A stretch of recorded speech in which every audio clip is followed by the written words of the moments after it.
and gentlemen. Welcome back to another episode of A Lost Plot, the podcast by storytellers for storytellers, so that we can tell better stories ourselves.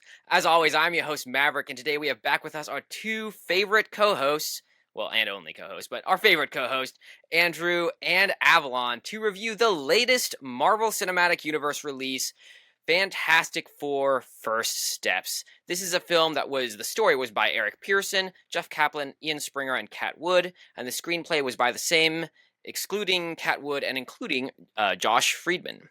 And of course, it was directed by Matt Shakman. So, getting right into those initial thoughts, Andrew, what are those hot takes you always have in your rating for Fantastic Four First Steps? This movie was worse than Eternals. I gave it a 2.9. Wow. Okay. That is a hot take, considering that Eternals was given a pretty bad rating itself as well. Avalon, what are your initial thoughts? Feel free to disagree with this gentleman here.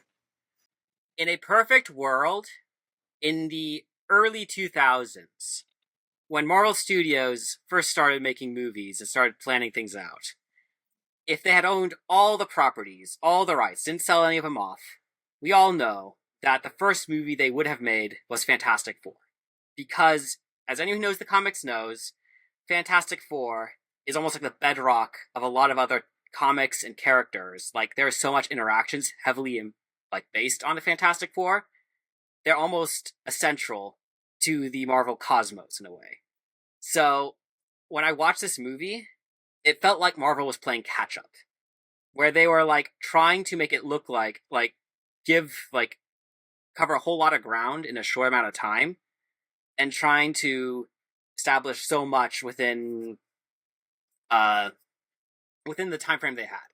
And now that being said, I did not hate this movie. In fact, I actually severely enjoyed many parts of this movie. I actually really liked some things they did. Now, I do think there are things they underutilized or didn't do right, but it wasn't bad, in my opinion. In fact, I gave it 4.75. In fact, I wanted to give it more on some points, but I decided to give it, because I'm not completely sure on some things, I'll be more fair in my criticism, and not, overhype some parts of this movie, so. Yeah, no, and that's totally fair. You want to give it the line-by-line analysis that it deserves, so totally understand that. Mm-hmm. I was also looking forward to this. Another thing that might have impacted my review is that coming into this, I'm a heavy Fantastic Four fan.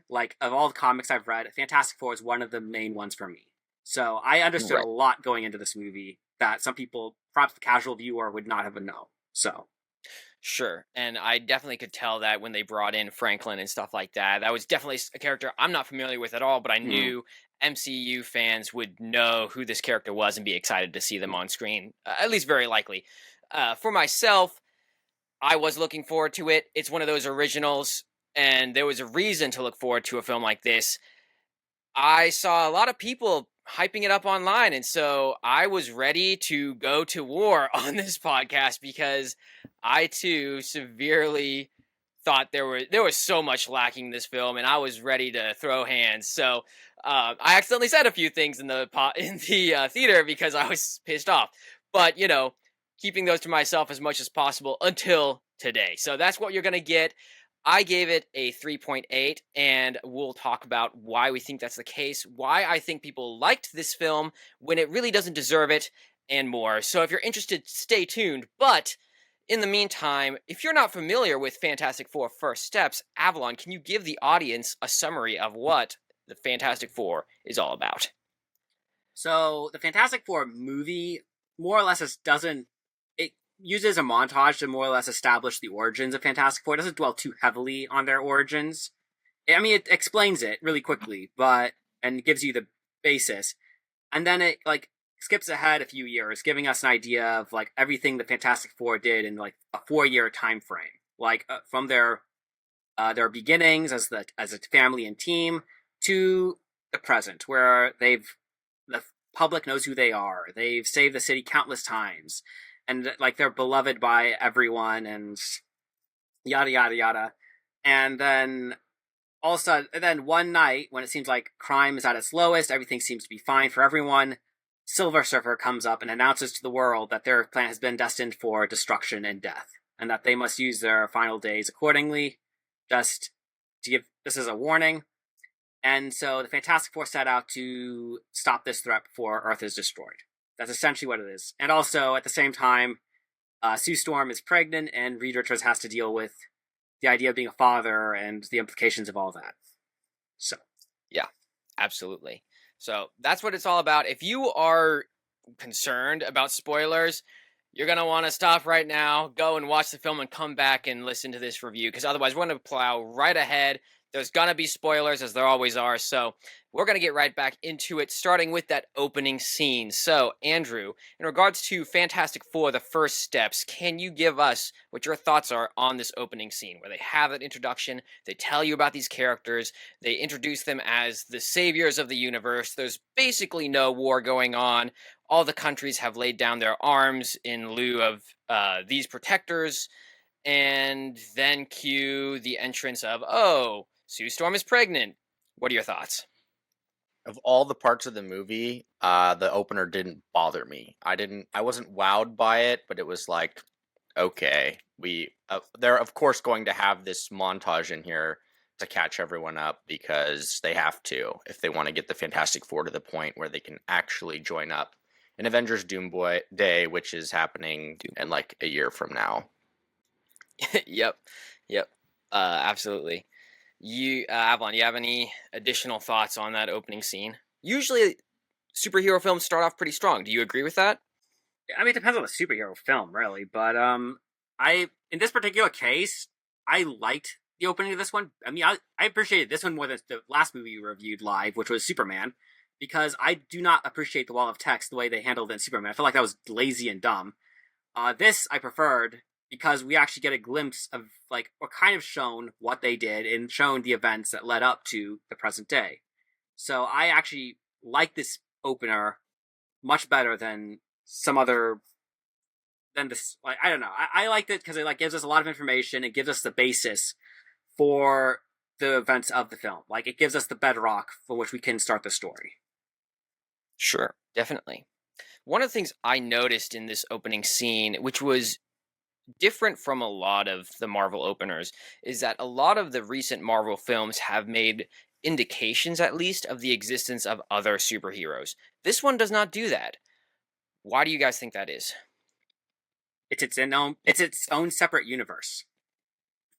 It's not in the main Marvel universe at this point, and we all, well, most people who are fans of the MCU or the comics knows that just going into this. So is that normally the case with the Fantastic Four, that they aren't in Earth 616 or whatever the main one is? The reason they did a separate universe in this case is because they do not want to try to retcon anything in the MCU at this point and say, oh, they've always existed in the MCU, like they kind of did with Captain Marvel. Or it's like, they decide, no, we're going to put them in a separate universe that's alongside the main universe, so that we can say they've always existed for years, have all this time of experience before we actually bring them over into the main universe. So, I mean, it's been rumored that the next Avengers movie is going to be a reset for the MCU. Like, we're going to see, like, so that they can bring the X-Men in and mutants and the Fantastic Four and others, make them officially, like, mainstream into the main universe. So, I don't know how true that is, or if that's, like, how they're going to handle it, but that's what is rumored online. So, and personally, I'm actually okay with them doing the side universe thing, just because we don't have to, like, make it connected to anything else we've seen recently. Fair. Okay. You can watch this movie kind of, there's no, like, homework of movies or shows you have to watch before watching this. So. Right. What are your thoughts, Andrew? Do you think that that's the right direction for Marvel, or do you think that it's... And this is kind of separate from the rating overall. This is more just a broader understanding of how they're taking the MCU. I don't know that I would care either way how they introduce them, when you're talking opposed to bringing them into the MCU as new characters and the original or the cinematic universe, as opposed to making them a separate universe within the MCU. I just don't think they did this one well. Sure, sure. I mean, in regards to the opener, I didn't particularly like it, but it might be a broader understanding that this monologue, just explaining everything, is something we've seen a lot recently, right? We've seen it whether you go back to the original Incredible Hulk, where they do that scrolling monologue You mean slash montage? interesting, yeah, montage where they just explain everything off the bat, or the new Mission Impossible that does the same thing, or this one, you're seeing a lot of this idea that we're just going to tell you everything rather than showing it to you. And I just don't ever think that's a good way to start things off. Sure, it might be better than just having snippets from the news, but I don't really think it's that much better. And I'm personally really tired of it. But it's not a killer for the film. It's the opener, and it was good enough that it got us interested, got us invested in the film. What's really Yeah. important is those primary characters, right? We're talking about the protagonist that pushes the film forward. Who's the protagonist of this film, Andrew? And are they compelling? Well, I don't think any of the options are compelling if you have to choose one. Some would say it's Mr. Fantastic, some would say it's Invisible Woman. Um I don't find either of them compelling. I'm not sure what your guys' takes are on who the main character is though. So that would be, I think that's a discussion that would need to happen first.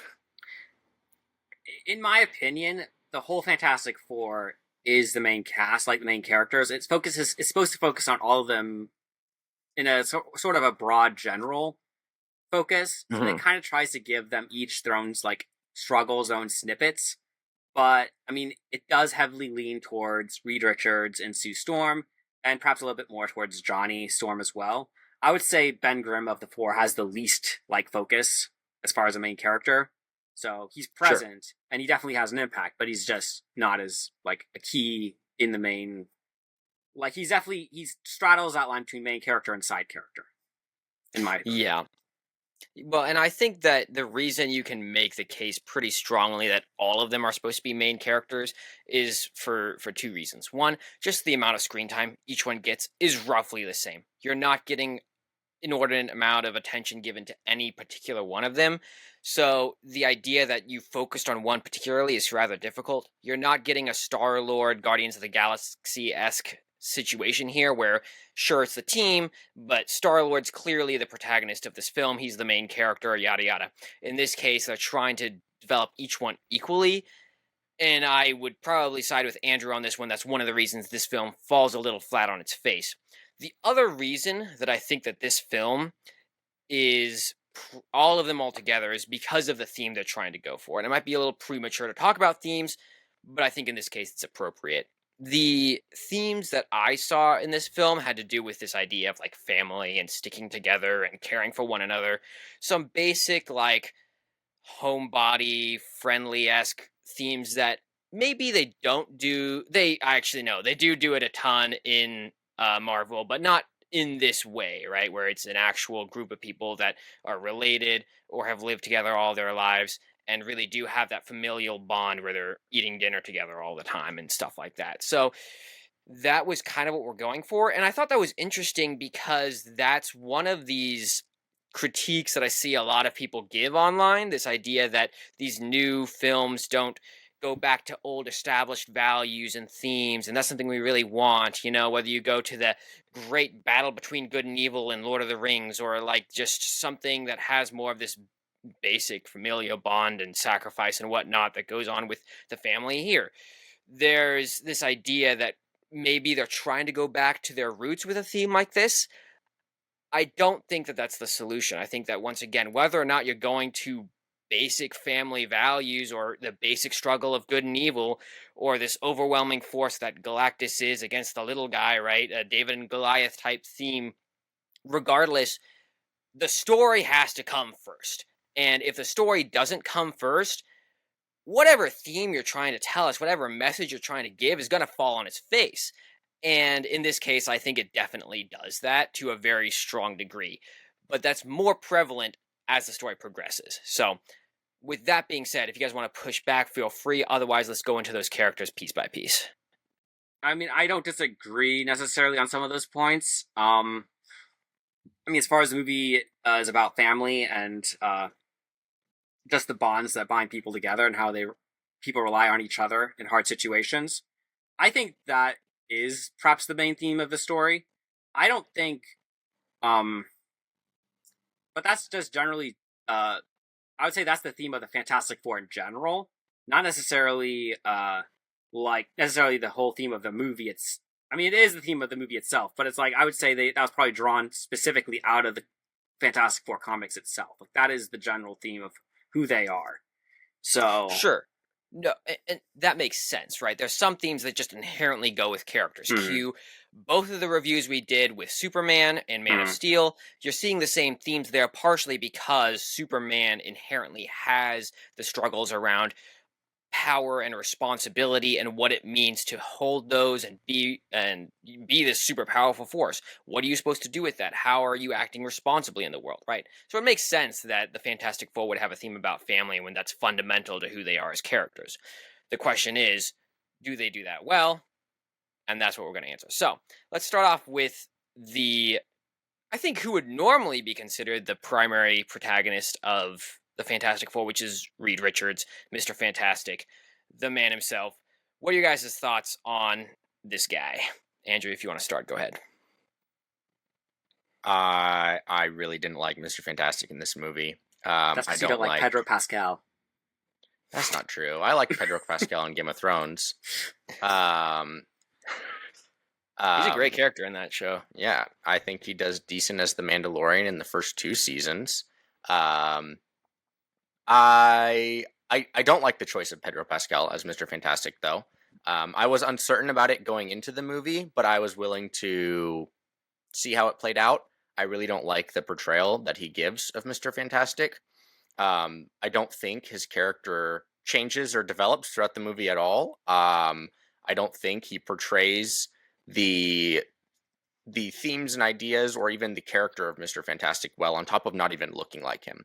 And the reason I think it's important to look like a character, right, is because Marvel has proven that they can cast excellently. We got that with all of Phase 1. We got RDJ as Iron Man. We got Chris Evans as Captain America. The list goes on. And as time has gone on, they've done worse and worse with casting. And the argument that, oh, well, leadership changes and Marvel isn't the same as it was 20 years ago falls flat because Kevin Feige's been in charge the whole time, which means something's gone wrong down the line and they've just gotten lax. Now, personally, I think Pedro Pascal got cast because there's a lot of hype over him. I think it's forced. I don't find him to be this phenomenal, amazing actor, but here we are. No hate against him. Like, great for him. He got the job. He's in the MCU.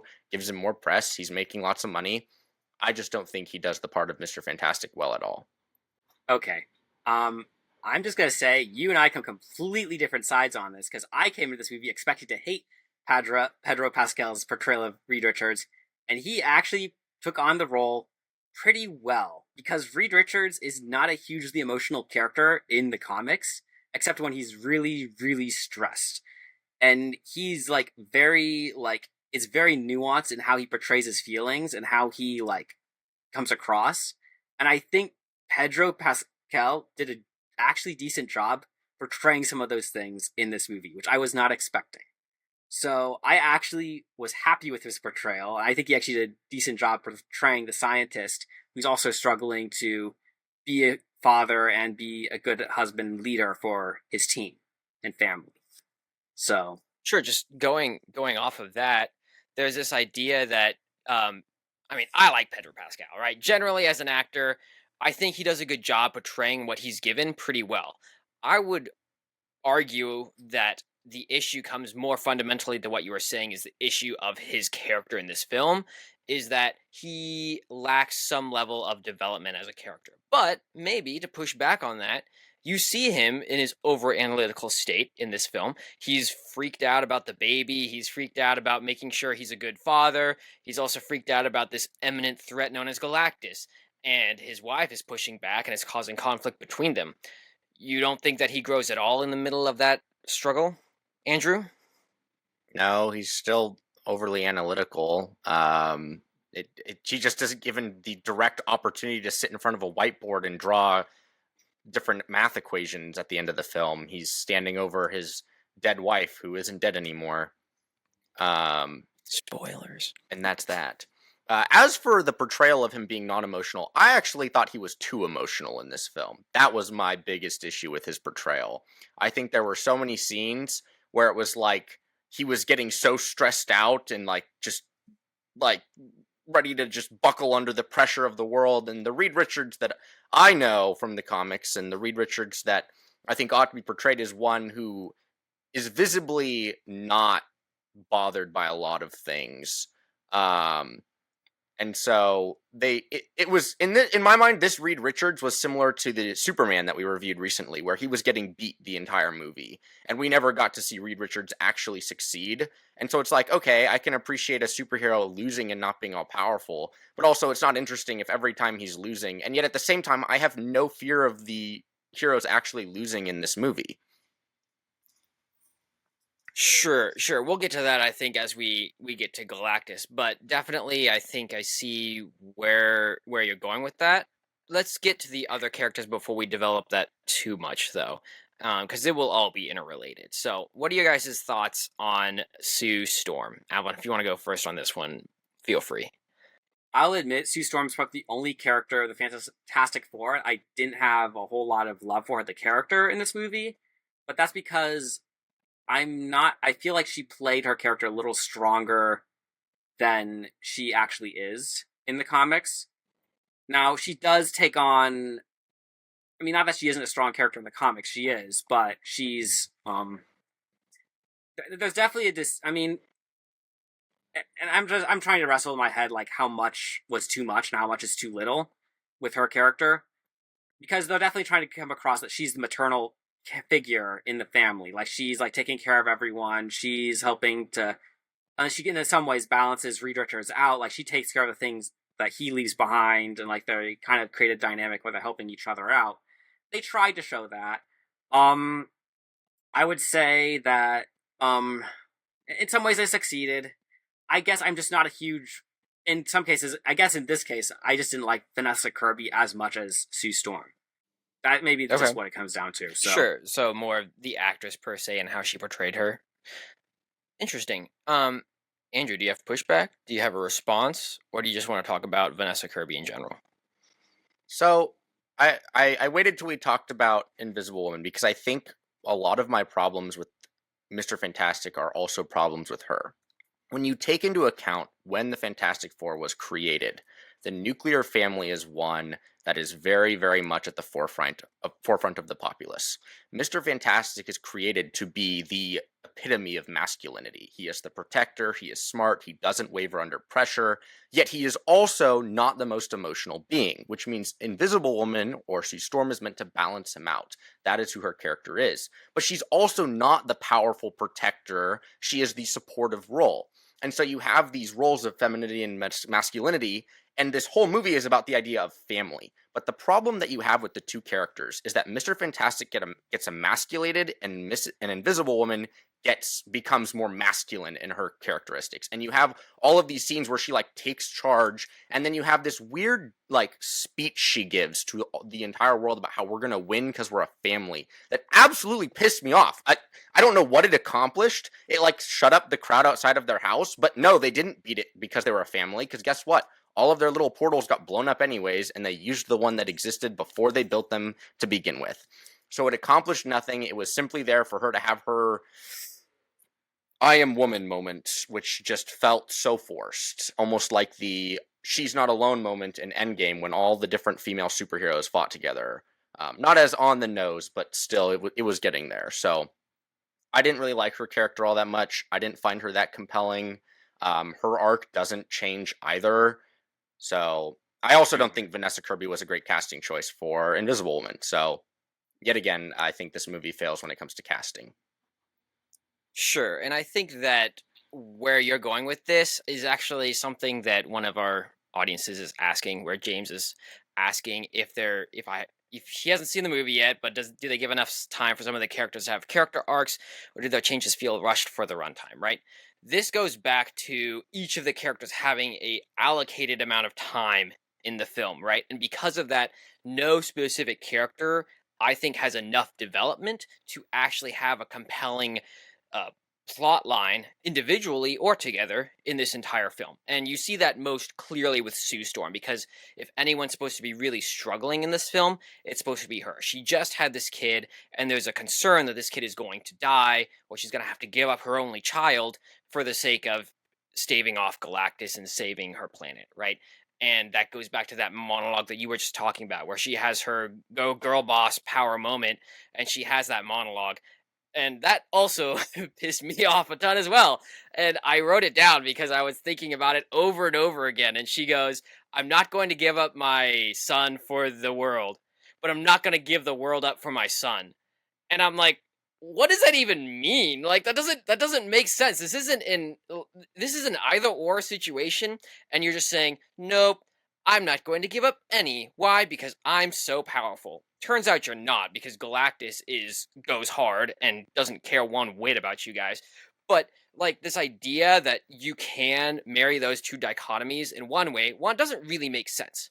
But two, you're also dealing with the fundamental like violation of what it means to escalate the stakes, right? When you're sit with a dilemma and you have to make a hard decision, that's where you have to make sacrifices for the greater good. And having to struggle through those issues, it is what makes the story interesting. It gives great dynamics to characters. It adds so much to the film. And when you just say, "Nope, I can have my cake and eat it too," you're just giving your characters a cop out where they don't have to struggle with the situation. And when they signaled that with that dialogue that she gave, it just showed that this film wasn't going anywhere. It was just going to simply do everything that the main characters wanted. So that was where I staked my flag in the earth and said, "Nope, this is not going to go any way it needs to go. I'm going to have a problem here." And you also see that because all of the earth just takes that dialogue and goes, "Oh, nice. Okay. We're cool with this. This is totally going to work out." When they really should have been questioning her, being like, "Okay, so what do you mean? Like, you could have just stopped this threat in an instant and you didn't." And I don't know. I just don't think that they really thought through the implications of making that speech, other than wanting to make Sue Storm look like this girl boss that was doing great. Well, That I being think said, also. Oh, go ahead. go ahead. No, you. I think one of the bigger problems I had with the world's reaction is, why on earth would they even tell the world about the deal that Galactus presented them? Like, Reed is supposed to be a genius, and he would know that this is going to present a problem. I think it would have been far more interesting for them to somehow discover this information absent the Fantastic Four telling them this. Thus breaking the world's trust in them, not having this moment where Mr. Fantastic just... honestly, one of the worst scenes for him in the movie is when he's like speaking into the mic and just doesn't know what to say, and then he just tells them what Galactus did, and it's like, "Oh, okay, you're an idiot. You're supposed to be like the smartest man in the world, but apparently not." Sure. Well, maybe to play the devil's advocate, right? Maybe he's not socially as conscious as he is intellectually, with his prowess is just so good in regards to science, but he's not necessarily the most socially inept person. I mean, we all know people sure. like that. You can be social. They're socially inept, and then there's just a blabbermouth. Like, I just don't buy him telling the world about this deal that was made. That'll just depend if you take the mainstream Reed Richards approach or the ultimate Reed Richards approach, the ultimate universe Reed Richards, where one is definitely more of a socially oblivious. Right. Yeah. For sure. So. I mean, I think that's probably enough on Sue Storm for now. We'll get to her at the end of the film as well, but for now, let's move on to Johnny Storm. What are your guys' thoughts on your boy, the Flaming Man? Avalon, you want to go ahead? I would say, for the sake of this movie, he does a fairly good job portraying Johnny Storm. He's, like, reckless, just kind of goes off on his own, thinks he can do more than he can. He's attention-seeking, trying to get everyone's attention all the time. The only thing with this movie that I questioned heavily is because I know how smart generally he's supposed to be, and while he's not stupid necessarily in the comics, he's definitely a hothead and he'll speak his mouth, run his mouth sometimes. And he's like getting him and his family and other people in trouble. Him deciphering a language in the middle of this movie was one of the few points I had with his character. I was like, okay, this is not something he would have been able to do. Not really, especially Okay. in a 2-month time frame. I was like, that took me out of the movie. I was like, yeah, that's not realistic whatsoever. I mean, maybe you could argue with other technology if you had like some deciphering machine, but then he learns the language, is able to speak fluently with her in Times Square, the Silver Surfer, and I was like, I don't know if that pulled me out of the movie specifically, but maybe it's because I spent time learning languages. It's like, dude, like, that's not realistic at all. But, and just because of Johnny Storm's character, especially didn't, like, mesh for me. But other than that, I thought his character was fine. So he has barely, I don't know if he has much of a character arc either. His character is, roughly the same at the end as it was at the beginning, so. Mm-hmm. But to play the devil's advocate, Avalon, the things we do for love.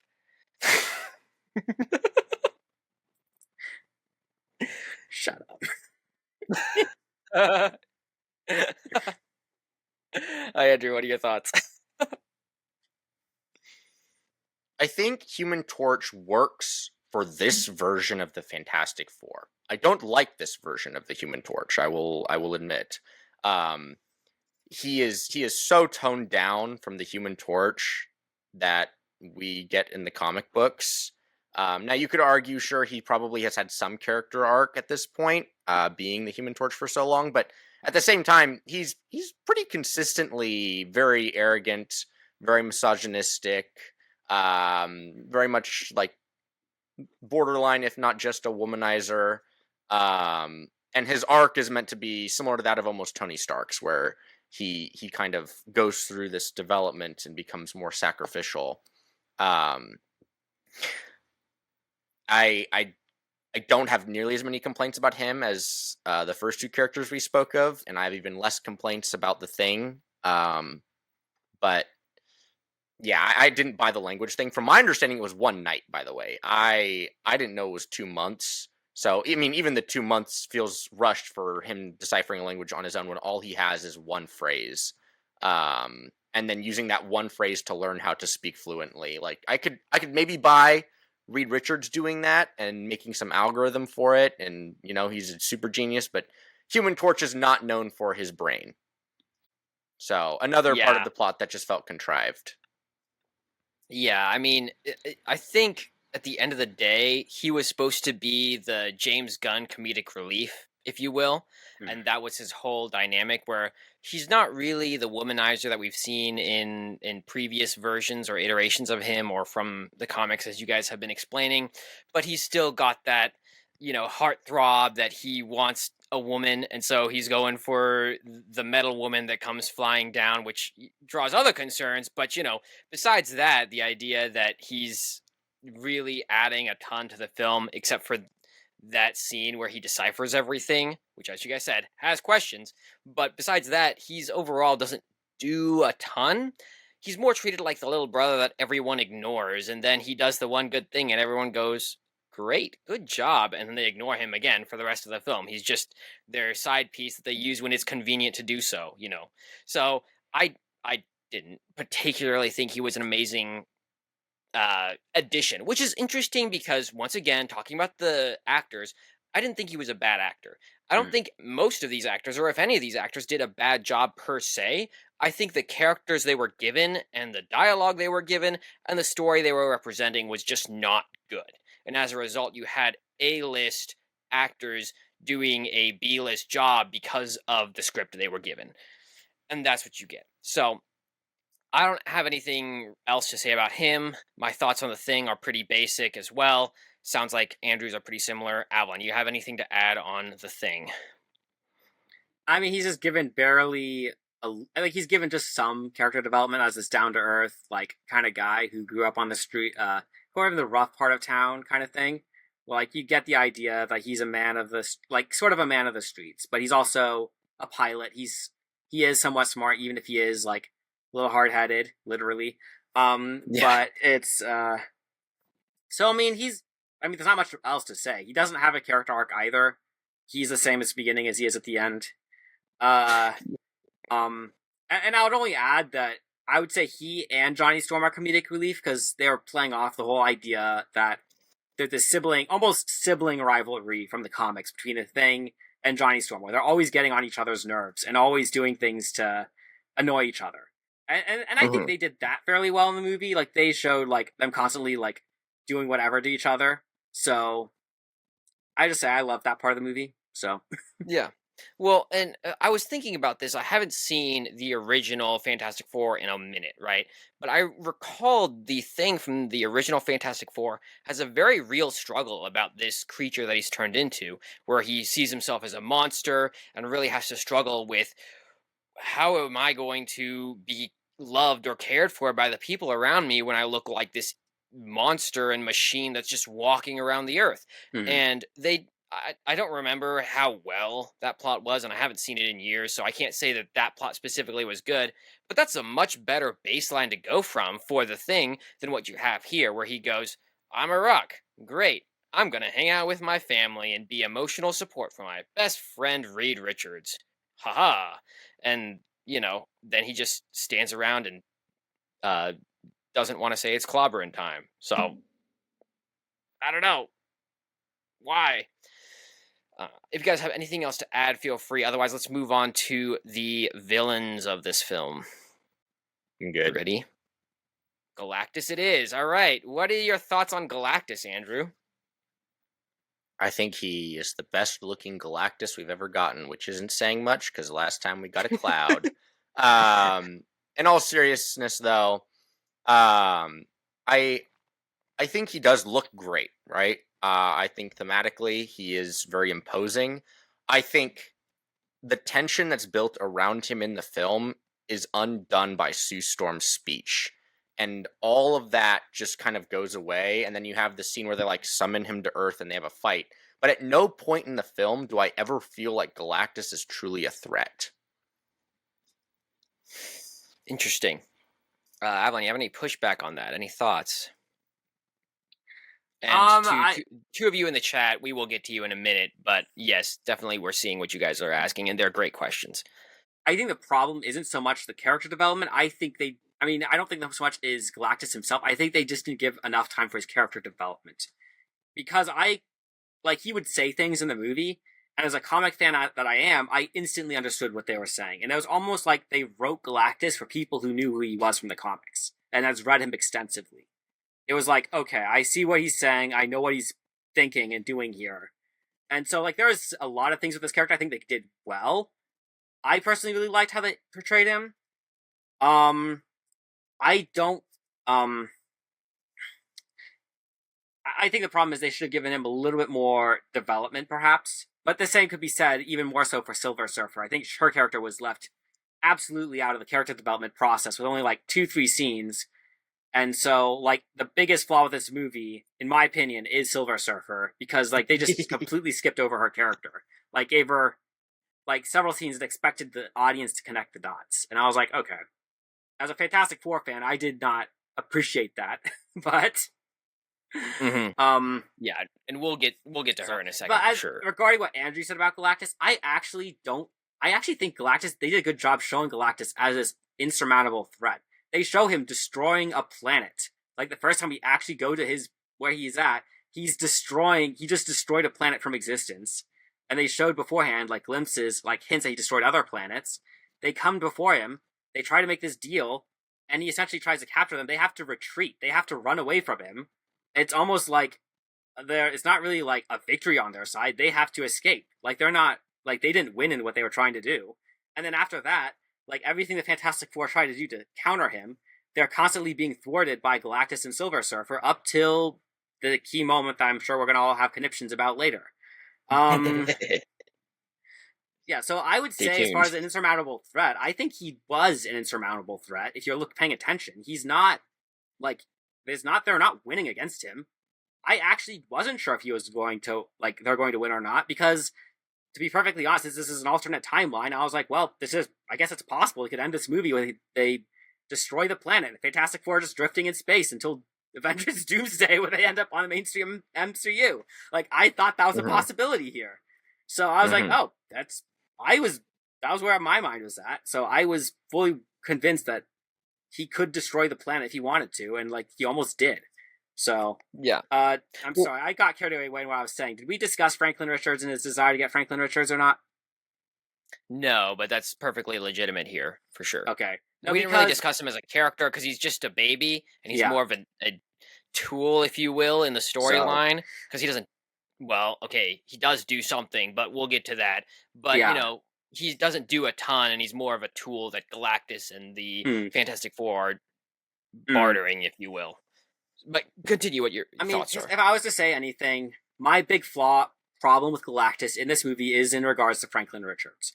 And that's because Franklin Richards in the comic is this kind of unknown source of like power in the comics where it's like when he's born, it's clear he has like he's not invincible, but he has abilities that are like unknown and like he's kind of like because at one point he kind of shifts reality around certain people. He shifts like people's memories. He's like doing all these random events to other people and changing things, and it's like the Fantastic Four have to constantly be like, what is he doing now? Like so in some comics that's what happens, and so it Mm-hmm. fully fit that in some ways that he could be like the successor to Galactus, like he could take over the role of Galactus. And in comics, Galactus hates his role. He doesn't like destroying planets and consuming everything. He wants to give up the hunger. So for him to find someone who could take it on after him, that's like a blessing to him. He's like, oh, he would go for that. He would try to find that person and try to get them into that role as soon as possible. So, Right. but that's what I know from the comics, knowing his character, knowing like how his motivations would play into this. But they didn't go into that Well, at sure. all And in the movie. So they just well, like they hint at it, and they I hint think at that it. that Yes. I don't know that that actually was a bad thing because in my mind, when I first saw his character, I thought it was really interesting because in some ways, Galactus isn't a normal villain per se. He's Mm-hmm. very animalistic in his drive. He has a base instinct, and that's pushing him forward throughout the universe. But he also is sentient. He's like not wise, but intellectual. He knows what Mm. he's supposed to do. He can interact dynamically to environments and figure out, oh, this is a ploy. I'm not going to do that, and things like that. But he also has such a strong hunger for eating planets that he's going to do that no matter what. And so I thought that in and of itself was enough and interesting enough to create a somewhat unique villain we're dealing with Mm. here. My problem, I think, with him deals more with the overall plot, and it goes back a little bit to what was being asked in the chat by Elijah, where he said that her going this is talking about Sue Storm going toe to toe with Galactus and winning.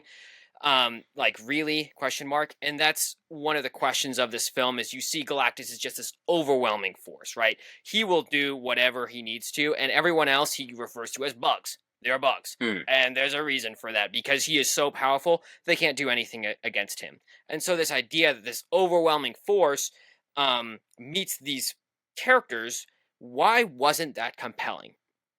I think it's the case for two reasons. One, and feel free to push back on this, you guys, because this is something I haven't really seen before in films, at least recently. One is this idea that the characters themselves don't really have much of a dynamic with the villain, right? In the case that like Galactus pretty much ignores them for the most part. He's gonna do what he's gonna do no matter what.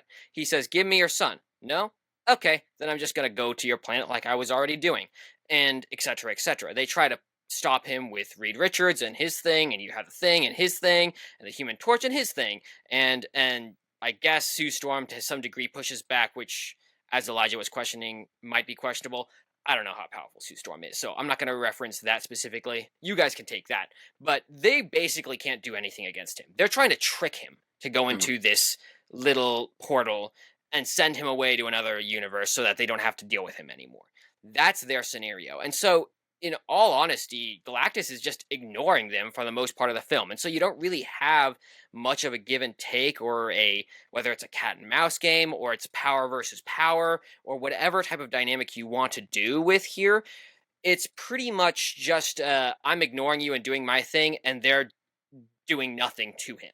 So the dynamic itself was a little disjointed, but secondarily, the table in the stakes keeps getting reset, if you will, in that when we're talking about heightening tension, which we've talked about so many times in this podcast, right?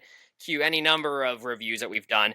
You want to escalate the stakes as the film progresses, right? Take them out of the frying pan into the fire.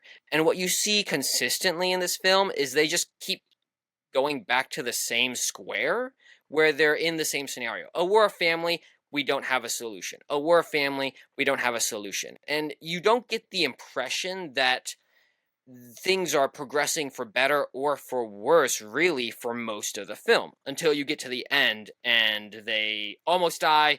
Just kidding, we throw them into the portal, and that last bit with Sue Storm, which we'll get to. But feel free to push back. I think that's why we don't have much of a interesting dynamic with the villain, is that he's just not interacted with as a villain well. They don't really treat him, the writers, I should say, don't treat him as a compelling force that is taking the Fantastic Four seriously.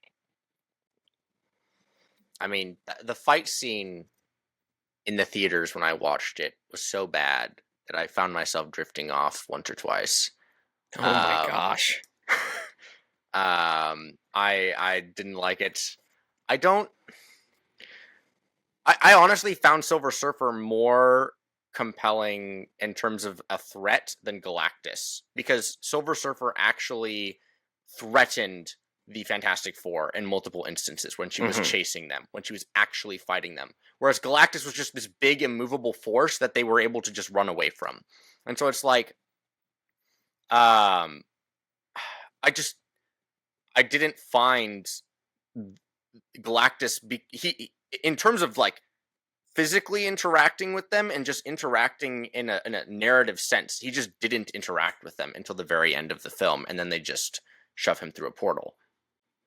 Avalon, do you have anything else to add? The thing about Galactus in the comics is he is this cosmic level threat. He is like, as they're shown in the movie, he destroys planets. He destroys galaxies and destroys stars and things like that. He is not like your typical villain. In some ways, him coming to the Earth is almost like a massive like apocalypse coming upon the Earth, like a giant hurricane or the massive asteroid coming upon the Earth kind of situation. And like in some ways, that is what he's almost an apocalypse personified in some instances, is what you could describe him as.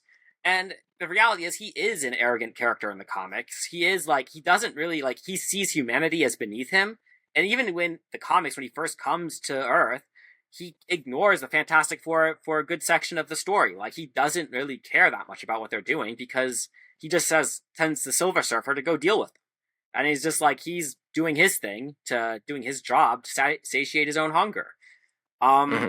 It's not until in the comics, when they actually present a threat to him, that he finally turns and like actually has to deal with them. And because he realizes he could be hurt by them. It's only when that happens that he starts to take them seriously. Now, in the movie, I would say something similar happens. He doesn't take them seriously until like sort of the moment where he gets tricked by them, where he discovers Franklin isn't actually there and is in the building. But even then, he doesn't really take them that seriously then either. It's not until Sue Storm attacks him that you could arguably say he takes them seriously. But even then, it's too late. But sure. I can see what you're saying, but I'm saying that, yeah, like it is like how he acts for a good section of the movie is consistent with his character from the comics. So sure, and let me just provide a comparison to demonstrate what I'm thinking about. And this is such a simplistic film, but provides a great comparison, in my opinion, is The Wizard of Oz. And you have this tornado, which is a powerful, mindless force that is affecting Dorothy's life, and it affects it significantly, where she's literally thrown to a different world, and she has to figure out how to get back, and it totally ruins everything for her, right? And that's the dichotomy I think you should be going for in a film, is if you have a super powerful force that you can't avoid, it should fundamentally do something to your world to make it worse. And in this case, you don't see a different world before, really during, or even after Galactus shows up. Because even the leveling of the skyscrapers that you see there everyone was already evacuated, so there weren't even casualties. They were all in Mole Town down below and having a good time for all we know. So it's like I just don't see how there was any stakes escalated in any interactions that went on with Galactus. And so he's more or less, it's live and let live as long as we shove you in this portal. Yeah. You know? Anyways, we probably talked enough about Galactus. If you guys have any more thoughts, jump in. But we're gonna move on to Silver Surfer. So Avalon had thoughts anything on we'll that have to for say sure. about Galactus is going to change, like, when we get to the final moment of the movie, like the key moment. Like, anything we'll have to say, we'll You just got leave it. it for that. So Sounds good. What are your thoughts on Silver Surfer, Avalon? I mean, I didn't hate the gender change. I was like, okay, fine, whatever. She wasn't like, it wasn't bad. It just was like, okay. The problem I have with Silver Surfer's character in the movie is she doesn't have enough development. She comes to the planet, designates it for destruction by Galactus. She has some fights, sort of, with the Fantastic Four. She has the confrontation with Johnny on Earth, where she supposedly questions, like, is shown, like, the results of her actions. And then we're shown her turning against Galactus randomly at the very end of the movie. So, but, like, between those key moments, we're not given a lot of a character development for her, for us to actually care, like, what she's going through or understand where she's coming from completely. Maybe a little bit, but it's like, it's more like you have to. I mean, I'm trying to balance it in my head because I was like, I think they did some things okay with her character, but there's some things they just could have done better. So Sure. That's just where I come from on this with Silver Surfer. So Okay. Andrew? I hate Silver Surfer in this movie. I think one. How did I know? Little inklings. just time out here. First of all, I don't have a problem with them necessarily changing certain characters, right? They gender swap Silver Surfer. I thought, okay, this could be interesting. I guess there are variants I didn't know about there is a female Silver Surfer. But the fact that they only changed her to make her female to have some stupid joke with Johnny Storm calling her a sexy space lady is so stupid. And then the fact that we don't even get character development for her, she merely exists to be the Silver Surfer to herald Galactus' doom and then present some sort of threat later on. Her character has no depth, no progression. The only progression or semblance of progression we get is when Johnny Storm contrives this language translation over the course of a indistinguished period of time, which he shouldn't be able to do, and then she leaves and then comes back and helps them fight Galactus for a short period of time. And it's like, okay, you gender swapped her, you gave some good jokes, kind of, and then she leaves? I don't know. Like, I have no reason to care about whether she dies or not. Yeah. I mean, I'm not going to add anything because I agree with both of you guys to some degree or another. And I do want to clarify. I'm not saying the problem was that she was female. I'm upset that they made her female only to make a joke about it with Johnny Storm. Because other than that, I can find no reason why she needed to be female. Sure. Well, I mean, yeah, they could have done other things with it, which goes back to what Avalon was saying, was that they had opportunity for character development for her, and instead they don't really utilize that, and what you get instead is her just coming out of nowhere, ramming Galactus in the face and saying, "Get into that portal," and he gets in there, and then they're both gone. Which, I mean, maybe this is just me, but I saw that coming from 100 miles away, even with the bad character development. So, wow, what a surprise that she showed up out of nowhere. But, yeah, I don't think there's much to add to her as a character. So, let's get to the climax. I want to revisit the themes because one of the guests on the live stream chat asked a great question, and I want to get to that. But let's end with that climax first to complete the story arc that we've been discussing, right? You have him shoved into the portal. You have Sue Storm lying on the ground saying, "Crap, all of my power is gone, so here's my life, goodbye." And then you have Reed Richards say, "Oh no, my wife is dead. Oh no, let me just take my baby and put it on the corpse for like 2 minutes and see what happens." What were your thoughts on the Sue Storm ending with this film? Go ahead, Andrew. It's just the cherry on top. It was just okay, cool. I'm so surprised. Shocking. Massive revelations here. She isn't dead. Nice. There's Avalon? like a half second where I expected maybe she will die, and maybe this movie does have some redeeming qualities. But no. Okay, so here's what I'll say about the ending. So, I mean, first off, I want to backtrack just a little bit to Johnny Storm about to push Galactus into the portal, and then Silver Surfer comes in. Sure, was that expected, yet still when that moment happened, I had a flashback to seeing Star Wars Episode 8 and the scene with Finn and what's her name, and that was a very painful moment for me. Rose. And I just was like, I no, saved you, dummy. no, I would have preferred it the other way. Sorry, but as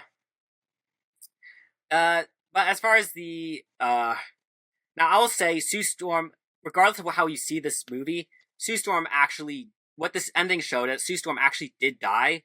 Franklin used his power in that moment to revive her, even though he's an infant. Sure. That would fit with his role in the comics.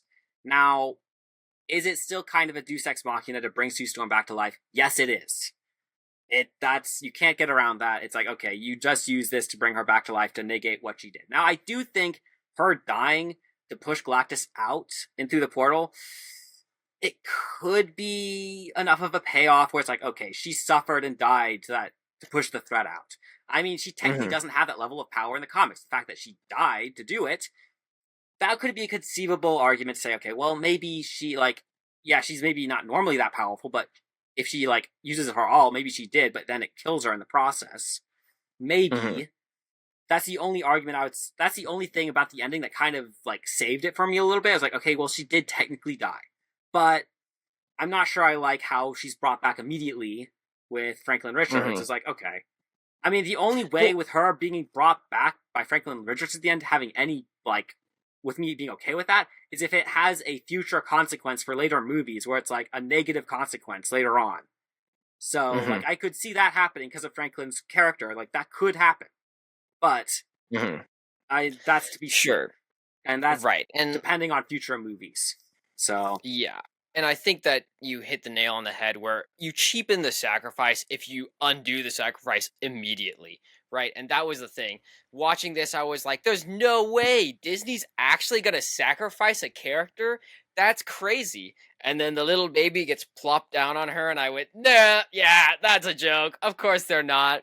And of course they didn't, because Disney doesn't know how to kill off characters. They're like, oh, this is too precious. Every character must live until until Endgame, which is totally different at this point in my mind. So yeah.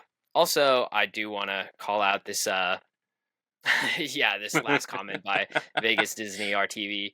My ideal finale would have been for Silver Surfer and Johnny to both get stuck wherever Galactus got sent. I actually think that's an interesting idea, right? Having both of them stuck somewhere would have led to an interesting sequel where something happens that who knows what happens to Johnny? We don't know, but it would add for an interesting dynamic. I would have liked to see something like that. That actually happened. Would have been real comics, sacrifice. Funny enough, because there was a story where Johnny Storm gets caught in an alternate dimension. Everyone thinks he's dead. And this is the point of the Fantastic Four where Spider-Man is brought in to replace Johnny Storm on the Fantastic Four in the Future Foundation. So for a while, Johnny Storm was presumed dead, and Spider-Man was part of the Fantastic Four for a while. And then, but eventually comes back and things go back to the way it was. But yeah, it was an interesting idea. And I would have loved to see that. I would love to see that in the movies. I would love to see that story arc portrayed on screen. Yeah, for sure. Well, that's most of the plot. I want to go back to the themes because I think that Chase asked an interesting question, and he said, it sounds like the film teases some evocative subjects like family and personal versus collective good. Do you think the fear of taking a strong stance on those topics leads to thin sentimentality? Andrew, do you have a thought on that? I think the problem, let me go back to the comment real quick. The idea of personal versus collective good, I think the problem is this film just doesn't draw them out enough in order to be able to take a stance on them. In terms of the theme of family, it's so basic, it's just we are a family. We stick together. Like that's as deep as the themes go. And so it's impossible to take almost any stance when your theme is only surface level.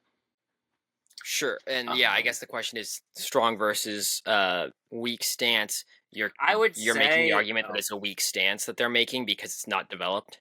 I was gonna say I think they hint at it, but they don't develop it, because I think if they actually developed it, there would be audience people who'd be kind of on the upset side with Marvel and Disney, just because they kind of hint at it with the scene where Sue Storm accuses Reed, was like, "You thought about it, like giving their son up," because he admitted in the collective good ethically, it would make more sense for them to give up their son to save the planet.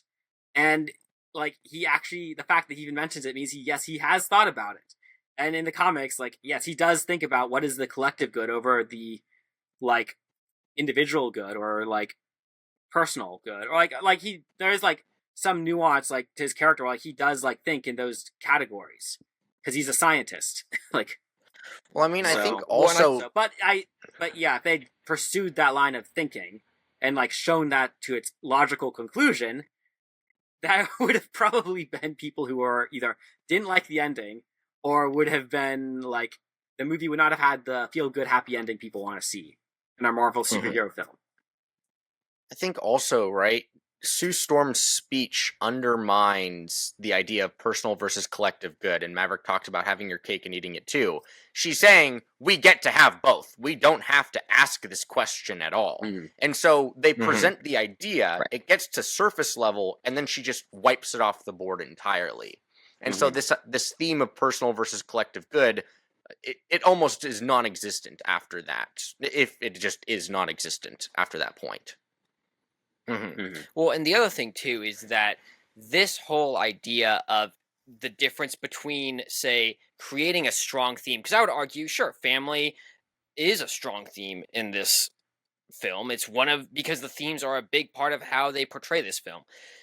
But the question of, is this a strong theme versus is this a bludgeoning theme? And I would argue this actually leans more into we're going to bang this over your head and say this is the theme, and we're going to just throw it everywhere in this story rather than fully developing it and discussing all the ideas.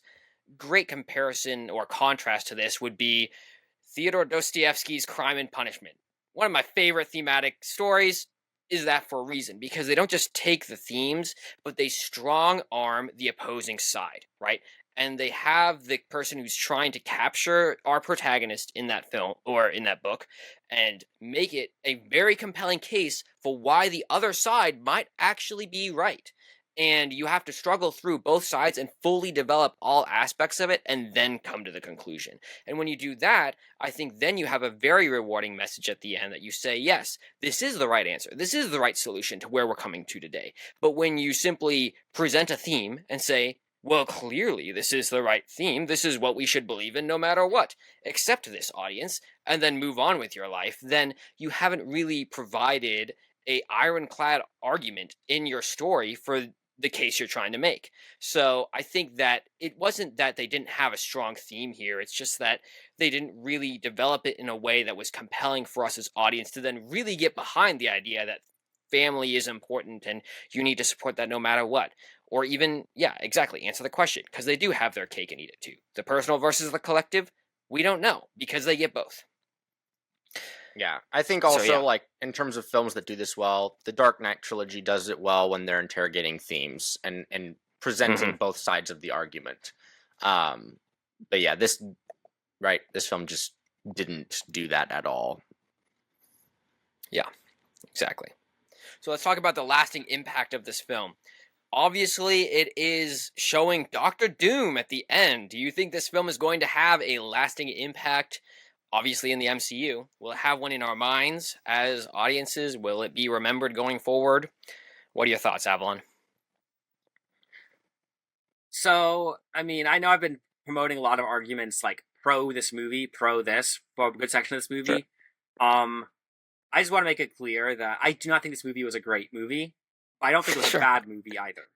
Like, I actually think, if anything, this movie's mid. This is probably why I got my score 4.75, which is like middle of the road, a little bit above middle of the road. And actually, be perfectly frank, I like this movie more than the other Marvel movies that came out this year. Like, this is my favorite Marvel movie this year to date. In fact, it's probably my favorite Marvel movie to come out in the last few years since Endgame. Like, I actually like this movie more than some of the other movies. But that doesn't mean it's a great movie. It's just mid-movie. It's just better than what's come out recently from Marvel. So, and honestly, it just didn't have the problems the other movies had. If anything, I felt this movie had more in common with Iron Man 2, where it's like they just were pushing a lot of stuff into the movie to move the plot along to get the Fantastic Four to a specific point in time, just so they can bring them into the MCU. Like, okay, they've established them to this point, now let's bring them together, kind of thing. Right. So, and that's why I feel like they were going with this. Like, they were just rushing the Fantastic Four through this. And also, I think the reason they have them a separate universe as well is so that they wouldn't have to deal with the other superheroes. So, like, Galactus coming to the Earth would, like, involve everyone, but in this case, it's just the Fantastic Four. Right. Like the original comic, so putting them in a separate universe makes it a threat only for them to deal with this time around. So, yeah, that's and a good also, point. just to be clear, that scene with Sue Storm, I didn't say anything, but I was also annoyed by that scene where she talks in front of the crew. That scene bears no value to the movie whatsoever. They should have just left it out. Yeah. Andrew, what are your thoughts? I think I personally still think the original Fantastic Four movie is a better movie than this. I other than The Thing, I think I enjoyed the characters' portrayals more, their development more. Even granted, I don't think that movie's good. I want to make that clear. I think The Thing has a better arc. I think visually The Thing doesn't look as good, but I think that's the only thing The Thing has going for him in this movie is he's visually like better looking. I think the end credit scene will probably have the biggest impact over the movie itself, especially since this is taking place in another universe. Like everything in Galactus, I don't know that it will matter. Maybe they can make it matter, but as of right now, the only thing I can perceive as having an impact is Doom, especially since, we have Avengers Doomsday coming out. I think, honestly, it was to be expected for me with everything Marvel's been putting out. Thunderbolts was kind of a nice reprieve. It wasn't like a full, like, oh, this is amazing, but it was like, okay, they can make some good movies. But I had no, like, I went into this movie the same way I went into Superman. I had no expectations for it. I was willing to be impressed. I was willing to sit through another terrible movie for another $15 and 2 hours of my time. But I just didn't enjoy the characters, didn't enjoy the plot, and I thought a lot of it was contrived, and hopefully most people are seeing it that way. I haven't actually looked at most of the reviews people have been giving it, so it's being reviewed positively online by a lot of people. A lot of people who would normally give it negative reviews are giving it positive reviews right now. Dude, I think that's because we've had so much garbage that this is like actually half decent, I guess, compared to those ones. But I don't think that's saying much. I mean, when the bar is this low and you get here, yay. Okay, I'm about to cause the Critical Drinker said the exact same thing on his video on the Fantastic Four. Did he actually? Yes. There you go. Well, yeah, if that's all, I think that's all we got for today. So that's the pod. Hope you all enjoyed. We will be back, as we always are, next week. We'll see you all then.